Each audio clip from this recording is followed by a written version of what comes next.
नमस्कार साथियों, मैं अपने YouTube चैनल आज़ाद एग्जाम ITI पर आप सभी का हार्दिक स्वागत व अभिनंदन करता हूं। जैसा कि फर्स्ट क्लास में हमने 20 तक के क्वेश्चन को हल किया और आगे प्रीवियस ईयर का 21 से प्रश्न को स्टार्ट करते हैं। यदि हमारे चैनल पर अभी तक नए हैं तो हमारे चैनल को लाइक, सब्सक्राइब, शेयर करना ना भूलें। आपका समय इन्वेस्ट न करते हुए हम सीधे चलते हैं प्रश्न की ओर। क्यों एक डीसी जनरेटर के आर्मेचर कोर पतलित हैं? इसमें बोल रहा है डीसी जनरेटर के कोर क्या पतलित हैं? Option number D is a right answer. भंवर धारा हानि को कम करे। नेक्स्ट चलते हैं। डीसी जनरेटर का आर्मेचर प्रतिरोध बहुत कम क्यों है? डीसी जनरेटर का आर्मेचर प्रतिरोध बहुत कम क्यों है? Option number B is right answer. Armature voltage drop को कम करें। आर्मेचर वोल्टेज ड्रॉप को कम करें। Right answer B. नेक्स्ट चलते हैं। डीसी जनरेटर को घड़ी की दिशा में ही क्यों चलाना चाहिए? तो हमारा option right answer option number B. अवशिष्ट चुंबकत्व की रक्षा करें। नेक्स्ट, बड़े डीसी जनरेटर में घुमावदार क्षतिपूर्ति क्यों प्रदान की जाती है? क्षतिपूर्ति क्यों प्रदान की जाती है? तो ऑप्शन नंबर सी।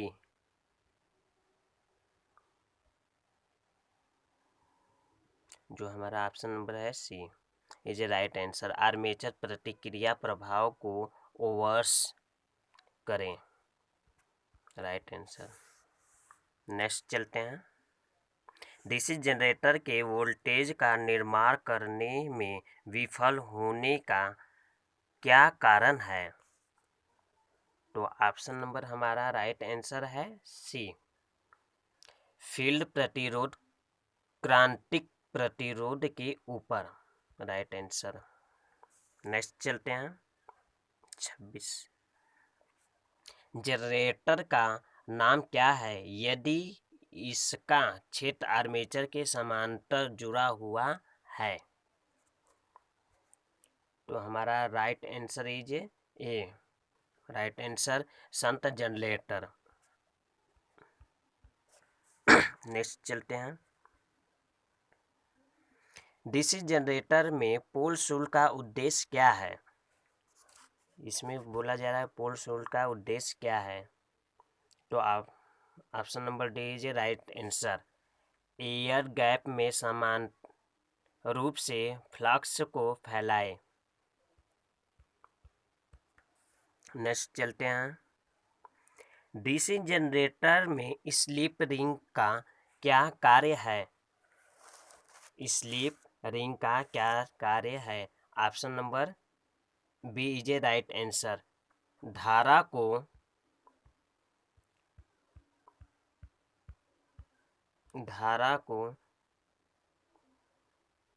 धारा को एक दिशा में एकत्र करता है। नेक्स्ट चलते हैं।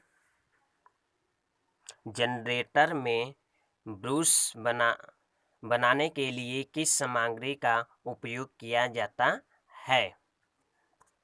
तो option number B is right answer. Carbon और ग्रेफाइट। नेक्स्ट चलते हैं। क्यों डीसी जनरेटर अपने अवशिष्ट चुंबकत्व खो देते हैं?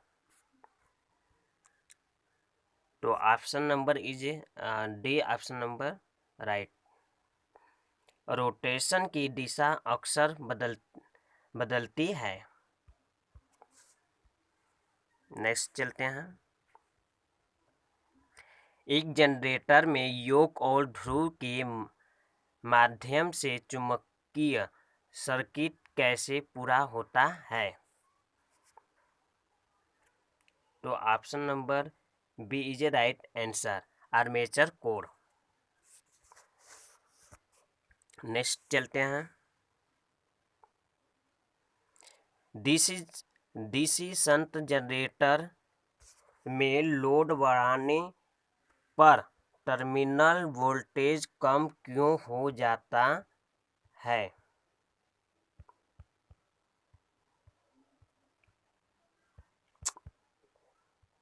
टर्मिनल वोल्टेज कम क्यों हो जाता है?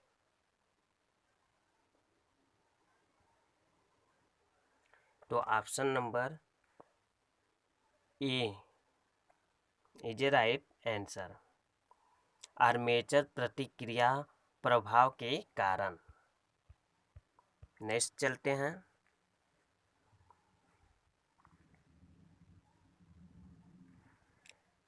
लंबी दूरी की वितरण लाइनों के लिए किस प्रकार के डीसी जनरेटर का उपयोग किया जाता है?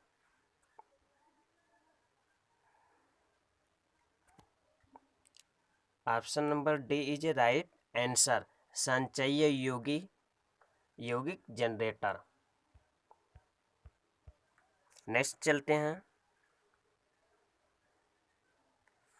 डीसी जनरेटर में इंसुलेशन प्रतिरोध को बेहतर बनाने के लिए किस विधि का उपयोग किया जाता है? तो हमारा जो है राइट आंसर है option number D is a right answer, रख रखाव के दौरान मशीन में गर्म हवा देना। नेक्स्ट चलते हैं हम।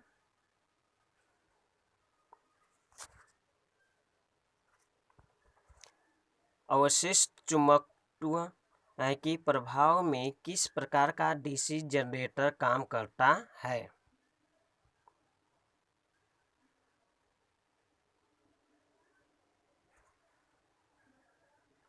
तो हमारा option number D is a right answer, अलग से उत्तेजित generator. Option number D. Next चलते हैं। आर्क वेल्डिंग के लिए किस प्रकार के डीसी जनरेटर का उपयोग किया जाता है? तो option number is C right answer, विभेदक यौगिक जनरेटर। नेक्स्ट चलते हैं। डीसी जनरेटर में तरंग वाइंडिंग की विशेषता क्या है? तो option number C is a right answer, कम धारा उच्च वोल्टेज। नेक्स्ट चलते हैं।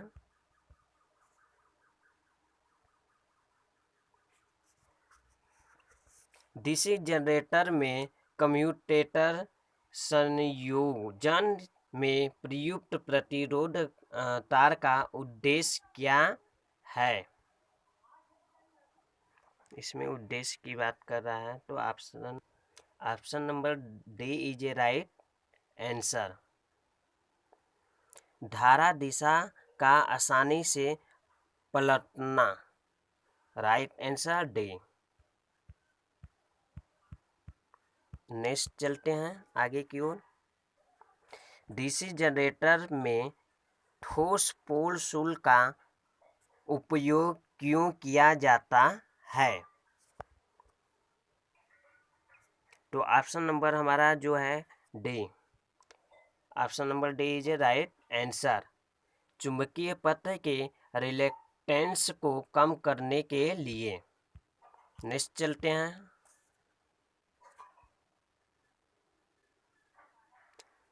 बड़ी क्षमता के डीसी जनरेटर योक बनाने के लिए किस धातु का उपयोग किया जाता है? तो option number D is a right answer, rolled steel.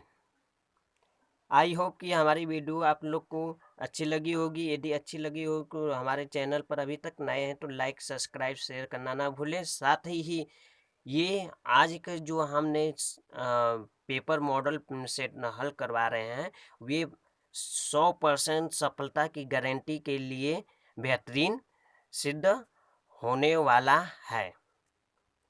धन्यवाद।